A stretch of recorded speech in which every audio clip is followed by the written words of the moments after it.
Bismillahirrahmanirrahim. Assalamualaikum warahmatullahi wabarakatuh.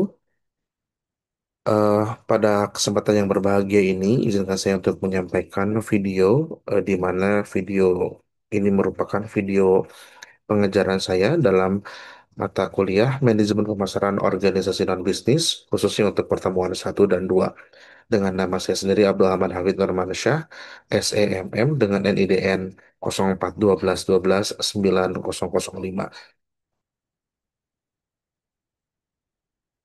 Baik, mata kuliah ini merupakan mata kuliah yang berbeda dengan yang lain karena mata kuliah ini dalam pemasaran tidak seperti pemasaran konvensional, tetapi dalam pemasaran sosial atau manajemen pemasaran organisasi organisasi non bisnis adalah bagaimana mengajak seseorang membuat campaign, ikut berpartisipasi aktif dan juga ikut berdonasi dan itu bisa dikatakan berpartisipasi aktif juga dan kemudian akhirnya bisa mengubah perilaku seseorang yang bisa berdampak lebih baik atau lebih positif yang akhirnya bisa memberikan manfaat untuk sebanyak-banyaknya orang, kemudian lingkungan dalam hal kesehatan, lingkungan dan sebagainya. Adapun untuk menjalankan manajemen pemasaran organisasi dan bisnis ini, maka para penyelenggara atau panitia penyelenggara harus bisa berdamai dengan diri sendiri terlebih dahulu agar program yang dilaksanakan dapat betul-betul dilaksanakan dengan baik, dengan tujuan tidak untuk memperkaya diri sendiri, untuk memperkaya organisasi, tetapi untuk memberikan kemanfaatan bagi sebanyak-banyaknya penerima manfaat. Untuk di pertemuan 1, saya akan menyampaikan bagaimana RPS yang secara umum tentang manajemen pemasaran organisasi dan bisnis ini. Manajemen pemasaran organisasi dan bisnis ini merupakan atau singkatan dari manajemen pemasaran sosial. Ini merupakan pengembangan dari manajemen pemasaran konvensional, di mana pada manajemen pemasaran konvensional itu yang paling penting tentu adalah penjualan. Namun untuk mencapai penjualan perlu diantaranya kegiatan-kegiatan pemasaran seperti bagaimana merancang mix marketing, kemudian melakukan segmenting, targeting, dan positioning. Nah, namun yang tidak kalah pentingnya juga adalah bagaimana seorang marketer bisa menjual produk. Namun ada yang unik dari pemasaran sosial ini, di mana keunikan tersebut ada pada bagaimana upaya mix marketing, kemudian segmenting, targeting, dan positioning itu bukan untuk sekedar menjual, tetapi bagaimana untuk merubah perilaku baik seseorang, sekelompok, atau masyarakat secara umum. Oleh karena itu, dengan adanya tantangan tersendiri, bagaimana masyarakat bisa melakukan berpartisipasi aktif sesuai dengan campaign yang ditawarkan, maka perlu strategi-strategi penting eh, dan harus dimulai dari mana step by stepnya. Lalu nanti bagaimana pengukuran dalam kesuksesan sebuah campaign dalam pemasaran sosial, kita akan mempelajari itu dalam mata kuliah ini, manajemen pemasaran organisasi dan bisnis. Mata kuliah ini terdiri dari 3 SKS dan terdiri dari 14 pertemuan, kemudian ada 4 tugas, dan ada dilengkapi dengan UTS dan juga UAS. Kemudian untuk setiap tugas itu nanti akan ada bobotnya masing-masing. Untuk tugas yang paling besar tentu bobotnya ada pada tugas yang keempat, di mana nanti tugas keempat itu saudara mahasiswa semua akan membuat sebuah project manajemen pemasaran organisasi non-bisnis. Tidak lain dan tidak bukan membuat sebuah campaign yang tentu tujuannya adalah ditujukan kepada masyarakat, dan semakin terlibat banyak masyarakat dan berpartisipasi aktif dan berdampak pada sesuatu hal yang lebih positif, before afternya terlihat, itu tentu yang akan menjadi nilai lebih bagus dan juga dikuatkan dengan nilai ujian tengah semester dan ujian akhir semester. Baik, kita langsung masuk saja bagaimana pada materi di pertemuan pertama ini selain RPS tersebut. Nah, ini adalah beberapa contoh bagaimana pelaksanaan manajemen pemasaran organisasi non bisnis. Yang pertama, contohnya di sini ada dari yang sebelah kiri ada Rumah Zakat. Nah, Rumah Zakat ini dia merupakan organisasi crowdfunding, kemudian menggalang dana dari para donatur dan donasinya yang terkumpul Ada yang kemudian dilaksanakan sebagai kegiatan charity, ada yang dilaksanakan sebagai kegiatan pemberdayaan. Nah, soal charity dan pemberdayaan ini merupakan kegiatan yang memberikan manfaat kepada masyarakat, sehingga inilah yang dinamakan pemasaran sosial.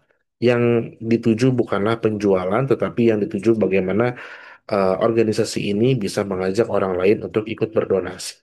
Kemudian yang berikutnya bukan hanya untuk kemanfaatan untuk manusia, tapi juga untuk lingkungan. Ada dari Yayasan Sahabat Lingkungan Hidup. Ini merupakan organisasi sosial yang concern pada lingkungan.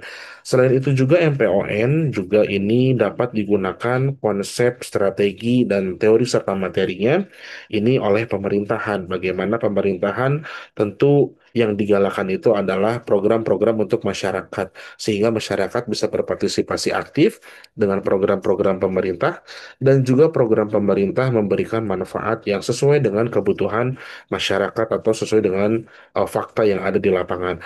Contohnya bagaimana di Kementerian Pariwisata memberikan atau melakukan campaign kepada masyarakat untuk berwisata ya untuk di dalam negeri. Selain itu juga MPON ini dilaksanakan oleh yayasan, kemudian yayasan itu juga mendirikan sekolah atau uh, lembaga pendidikan, salah satunya adalah Yayasan Kartika Eka Paksi dengan kampusnya adalah Unjani.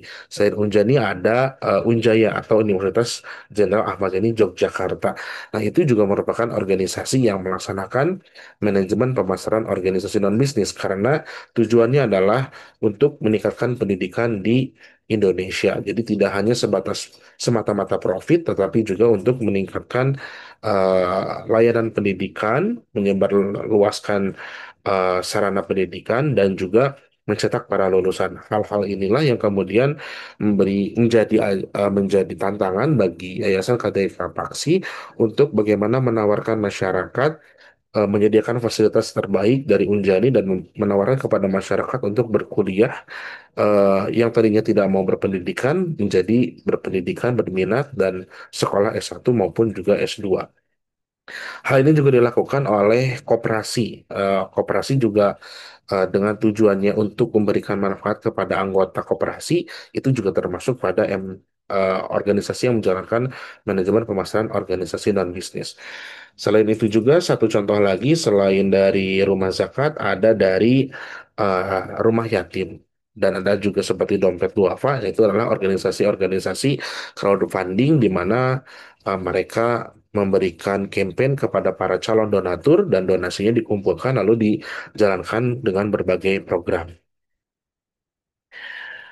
Sebagai pendahuluan, saya akan sampaikan contoh bagaimana MPLN ini dibutuhkan, terutama di negara-negara, dan ini keterlibatan dengan pemerintah sangat penting. Contoh bagaimana kasus pada saat itu terjadi tahun 2020, mulai bulan Maret 2020 terjadi COVID-19, penyebarannya sangat cepat di Indonesia, dan kemudian menjadi konsen semua lapisan masyarakat dan juga unit dari pemerintahan, salah satunya adalah polisi untuk memberikan semangat untuk menjaga kesehatan. Salah satunya adalah membagikan masker supaya masyarakat menggunakan masker dengan tertib seperti ini.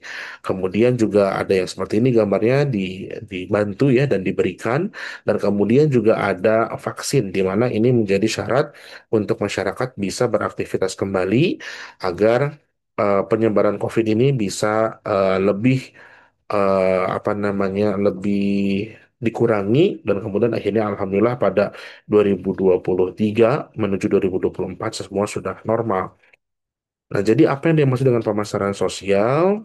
Menurut Roberto Enli tahun 2002 menyampaikan bahwa ini sebagai penggunaan prinsip dan teknik pemasaran dalam mempengaruhi khalayak sasaran.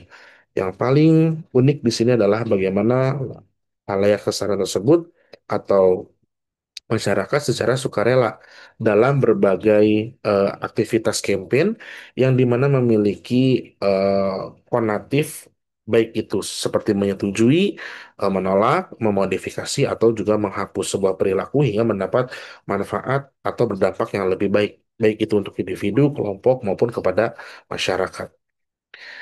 Nah, untuk karakteristik pemasaran sosial ini tadi secara konatif ini melakukan empat hal, bisa menyetujui sebuah perilaku baru, bisa menolak perilaku potensi yang berdampak buruk, atau juga memodifikasi perilaku sang saat ini yang kurang berdampak positif dan menghentikan perilaku lama yang berdampak negatif. Seperti halnya gambar di bawah ini, di gambar di slide ini adalah bagaimana pemerintah dan juga masyarakat lainnya untuk bergotong royong, bagaimana untuk pengelolaan sampah.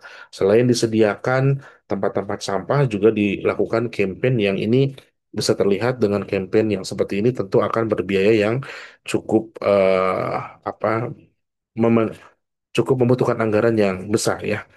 Nah, dengan sukarela ini diharapkan masyarakat bisa secara lama atau bahkan selamanya melakukan perilaku-perilaku yang akhirnya bisa membuang sampah pada tempatnya serta memilah sampah.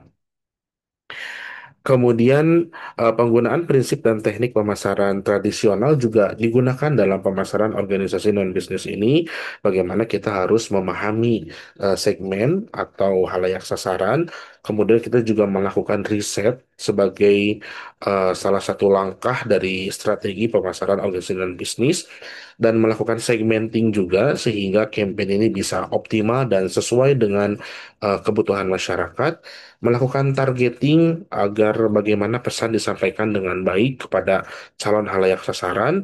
Kemudian ada juga dalam hal pemasaran organisasi dan bisnis ini adalah 4P. Jadi tetap melakukan mix marketing, tetap melakukan bauran pemasaran dimulai dari produk, price, place, dan promotion, dan juga mempertimbangkan value atau nilai, dan yang lebih penting bagaimana mengimplementasikan dari ajakan perubahan perilaku yang ditawarkan oleh organisasi, baik organisasi swasta, pemerintah, atau lembaga swasta, atau juga individu. Dan di pemasaran sosial saat ini sudah baik dengan bagaimana kolaborasi dengan para startup teknologi, kemudian akhirnya bisa dikembangkan kepada masyarakat yang lebih luas, sehingga penerima manfaatnya lebih banyak dan juga pemberi manfaat juga lebih banyak. Artinya donatur lebih banyak dan penerima manfaat juga lebih banyak.